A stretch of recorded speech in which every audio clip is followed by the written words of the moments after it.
Aujourd'hui, nous allons débattre sur la question ai-je le droit de me révolter si on touche à ma liberté? Nous avons une position commune. Alors, moi j'ai un exemple. C'est Cédric Hernu. Alors, il a pris une amende de 3 000 € avec sursis. Alors, parce qu'il hébergeait un immigré, alors qu'il était il était dans la loi, car on a le droit si on ne lui demande pas d'argent. Donc je trouve ça injuste. Donc un immigré clandestin sur le territoire français qu'il a hébergé, et donc il a été condamné au nom de cette loi, même si on va voir ça évoluer. Oui. Dans d'autres cas plus vieux, comme en 1789, durant la Révolution française, on a utilisé la violence parce qu'il y avait la monarchie qui était en place depuis quasiment un millénaire, Oui. qui Avec une société inégalitaire, on va dire. donc le tiers-état était pauvre. Pauvre, et puis surtout il manquait de droits par rapport aux deux autres, oui. Et donc ils ont exécuté le roi et la reine. Donc la révolte là a permis de mettre à bas un système politique, la monarchie absolue, qui n'assurait pas la liberté et les droits de tous. Aussi, il y a la révolution russe en 1917 avec le tsar Nicolas II qui s'est fait renverser avec la violence. Et est-ce que tu estimes que finalement ils avaient le droit de se révolter, d'aller jusqu'à la mort du tsar ou de Louis XVI, on va dire, pour pouvoir assurer la liberté et les droits de tous? Mais s'ils ne le faisaient pas, rien ne changerait. Je pense que oui. On peut voir dans le film Le Vent de la Liberté qui se révoltent parce qu'ils sont bloqués par le mur, parce qu'ils ne peuvent pas circuler, et du coup ça amène à des révoltes. Ils n'ont pas les droits. Comme oui, d'autres citoyens, la liberté de circuler, déjà. On peut le voir dans le film avec les deux familles qui essayent de passer de l'autre côté du mur, côté ouest. Et tu estimes comme tes camarades que ce droit de révolte, ils avaient parfaitement le droit de se révolter par rapport à cette situation. D'accord. Oui. Et au final, ça a marché, vu qu'en 1989, le mur a été abattu et que tout le monde qui était à l'est de l'Allemagne pouvait passer vers l'ouest. Donc finalement, pour toi, ça a été le début de ce qui a amené la disparition du mur de Berlin, du rideau de fer. Donc c'était finalement quelque chose de positif. Oui. Alors j'ai aussi un autre exemple, comme à Hong Kong, où c'était récent, où il y avait Actuellement. Oui, des citoyens qui se sont révoltés parce que le gouvernement chinois voulait récupérer l'État. Ils ont modifié la loi, décidé de modifier une loi qui permettait aux Hongkongais d'être jugés et emprisonnés chez eux, en Chine. Et donc, du coup, il y a eu des manifestations dans les rues de Hong Kong pour montrer leur non-accord avec le gouvernement chinois. Qui intervenait dans les droits et les libertés de la ville, finalement. D'accord. Et tu estimes que ces étudiants, ou ces jeunes, ou tout simplement les Hongkongais qui se sont révoltés, ils avaient parfaitement le droit de le faire? Et oui, pour leur liberté, plus tard, et pour ne pas dépendre du gouvernement chinois. D'accord, lui faire comprendre qu'ils ont des droits et des libertés qui les défendent. Aussi des droits dans leur pays. Après, il y a aussi d'autres révoltes qui dégénèrent, comme les Gilets jaunes. Il y a certains groupes qui prennent cette occasion pour se défouler, comme les Black Blocs. Donc détruire, oui. Et cela, ça a un petit peu marché parce qu'ils ont récupéré un petit peu de terrain. Alors donc là, dans cet exemple, le fait que ça a dégénéré en violence gratuite peut-être, pour toi ça a finalement abîmé le mouvement? Oui, parce qu'après, il y avait des gens qui avaient peur de venir. Et donc ça a finalement, est-ce que ça n'a pas finalement menacé la liberté des autres ou menacé la liberté tout court?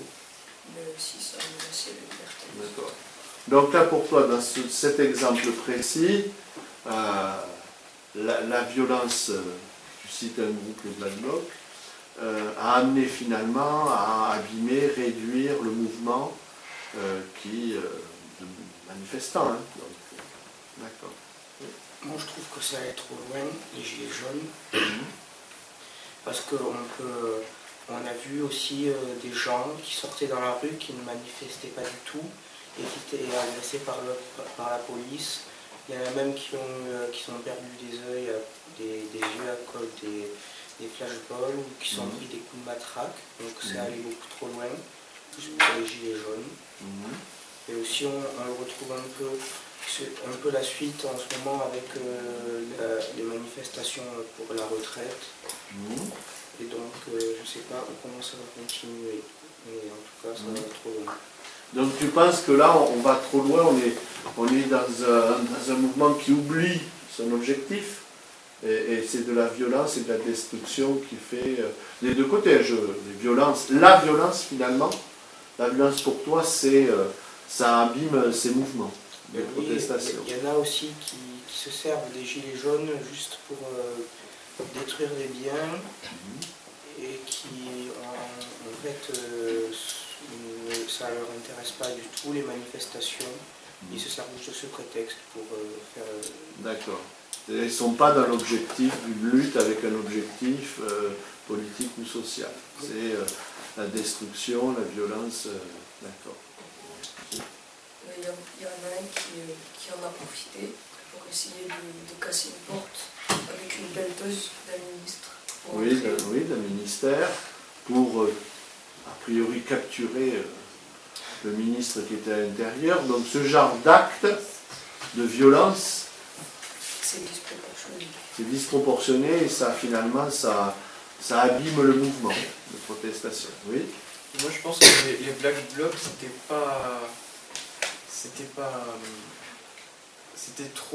allé trop loin, parce que du coup ça a donné une idée très négative des gilets jaunes, alors que ils sont pas vraiment associés.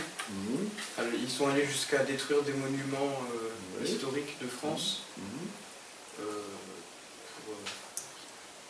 pour un mouvement qui aurait pu peut-être être résolu juste en manifestant pacifiquement. Donc la violence pour vous, dans le cas de ces mouvements, les a abîmés, les a détruits, les a réduits à des images de violence. Alors justement, on voit en Chine, il y a eu aussi, en Hong Kong, les gens ont manifesté, ils ont occupé les aéroports, ils se sont affrontés avec la police, il y a eu des blessés et tout. Pourtant, on ne dit pas la même chose. C'est-à-dire qu'à Hong Kong, on dit, mais c'est bien, ils se battent contre un régime, Pékin, qui veut imposer, etc. Pourquoi, à votre avis, on n'a pas la même vision? Oui? Je pense qu'on n'a pas la même vision, parce que c'est pas notre pays, pas nous. Ça peut être une raison, effectivement, on se sent plus détaché. Est-ce que vous voyez? Oui? Est-ce qu'il y aurait autre chose qui ferait que ce qu'on comprend à Hong Kong contre les autorités chinoises, le gouvernement de Pékin, on a du mal à le voir, à le comprendre ici? D'abord, effectivement, c'est loin, on se sent détaché, il y a un effet de détachement, oui. C'est beaucoup moins médiatisé. Aussi, peut-être, oui, les images apparaissent moins. Les médias ont une place, hein, on montre, effectivement, l'image a un impact très fort. Qu'est-ce qui pourrait motiver aussi, selon vous, je comprends tout à fait, vos raisons sont tout à fait valables. Hein. Est-ce qu'il n'y a pas aussi, je pose la question, vous répondez tout à fait librement, est-ce qu'il n'y a pas aussi le fait que le gouvernement chinois n'est pas vraiment une démocratie de droit? Hein. On ne peut pas dire qu'il y ait des élections libres ni des médias libres. Alors qu'en France, globalement, il y a des élections libres, il y a des médias libres qui s'expriment, qui montrent. Est-ce que ça, pour vous, c'est pas aussi quelque chose qui fait que ça peut être... on peut percevoir différemment les deux révoltes? Oui. Ben oui, parce que c'est censuré, du coup, on voit moins d'images. Dire là-bas, à Hong Kong, il y a voilà, une vraie censure, une vraie menace. Mais oui, parce que le gouvernement chinois, il est plus géré comme un empire. Oui, Pas un empire, mais... un système, oui, d'autorité parti unique. Hein, oui. Du coup, les Chinois et les Hongkongais, ils ont beaucoup moins de droits quand on parle de vote. Donc on leur impose des choses et ils n'ont pas le droit de faire leur choix. Donc c'est pour ça qu'ils se révoltent aussi. Et que là, la violence peut, entre guillemets, se justifier. Je pense que oui. Est-ce que vous partagez cet avis? Oui. Oui. Allez-y, exprimez-le. Aussi, j'ai un autre argument, c'est en ce moment, vu qu'on parle de la Chine, en ce moment, il y a des trucs qui se passent avec la Chine et le Maghreb, ou l'islam, qu'on n'en parle pas, que personne presque ne parle, qu'on ne voit pas aux médias, alors qu'ils sont presque en train de faire un génocide. Tu veux dire par rapport à des problèmes internes, Sois plus précis, parce que je ne vois pas trop... En fait, en Chine, par exemple, quel est on voit en ce moment beaucoup, surtout sur les réseaux sociaux, que les Chinois, ils sont en train de faire un génocide à l'islam. Ah oui, tu veux dire dans les provinces de l'Ouest, dans le Xinjiang notamment, où il y a une forte communauté musulmane, oui, et les Chinois répriment cette communauté qui voudrait affirmer davantage son identité musulmane. C'est ça que tu veux faire. Donc là aussi, on assiste à une répression, et donc ça, il y a des violences, de grandes violences. Et donc, ça, tu estimes que ça montre bien que la Chine, comment dirais-je, est un régime totalitaire, qui cache, qui censure. D'accord. Oui. Aussi, on voit en ce moment dans les pays d'Amérique latine des grandes révoltes au Brésil avec le nouveau président. Oui. Où il y a même certains pays où ils mettent l'armée qui tire à balles réelles pour disperser les manifestants, exemple au Chili, oui. Et donc là, dans ce cas-là, vous estimez que la révolte et l'utilisation de la violence pour lutter contre ces systèmes, comme la Chine, tu l'as dit, okay, pour vous se justifie parce qu'on n'a pas d'autres moyens pour se faire entendre? Allez-y. Au Chili, c'est justifié parce que s'ils se révoltent comme ça dans les manifestations, ils se font tuer. Donc la répression violente fait que... D'accord.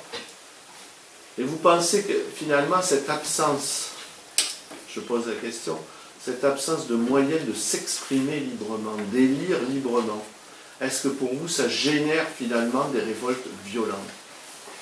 Quand on ne peut pas s'exprimer librement, qu'on ne peut pas protester librement, qu'on ne peut pas choisir ses représentants librement, est-ce que pour vous ça, finalement ça entraîne ça? Dans les pays où on peut s'exprimer librement, on voit puisqu'il y a des manifestations avec un petit peu de casseurs, c'est rien de grave, alors que dans les pays où il n'y a pas de liberté d'expression, mais ça dégénère. Oui. Dans les pays où ils n'ont pas le droit de révolter, de s'exprimer librement, ça donne une envie de se battre contre le système et donc de défier la loi et le système, la loi, le gouvernement, de le défier par la violence, puisqu'il n'y a pas de créneau, d'accord? Et alors justement, je prends l'exemple inverse. Dans une démocratie de droit comme la France, est-ce que la violence peut se justifier dans une révolte, dans une révolte? Non, ça ne se justifie pas, parce que c'est comme avec les Gilets jaunes, s'il n'y avait pas eu à un moment donné des gens qui se sont mis à casser des choses, mais il n'y aurait personne d'autre et ça aurait été juste une manifestation normale. Donc c'est juste à cause de 2-3 personnes que ça a lancé ce truc-là. D'accord. Vous partagez cet avis? Oui. Est-ce que vous voulez conclure? Ou on reste sur cette... Oui. Moi je dirais en conclusion que quand on ne peut pas s'exprimer librement dans un pays, ça donne... c'est un peu un appel à la révolte pour la population. Surtout quand on peut pas exprimer son opinion de manière légale. Finalement, la violence qu'on fait aux citoyens de leur interdire de s'exprimer librement, eh bien, ils utilisent la violence pour se faire entendre, finalement. La violence fait naître la violence, peut-être.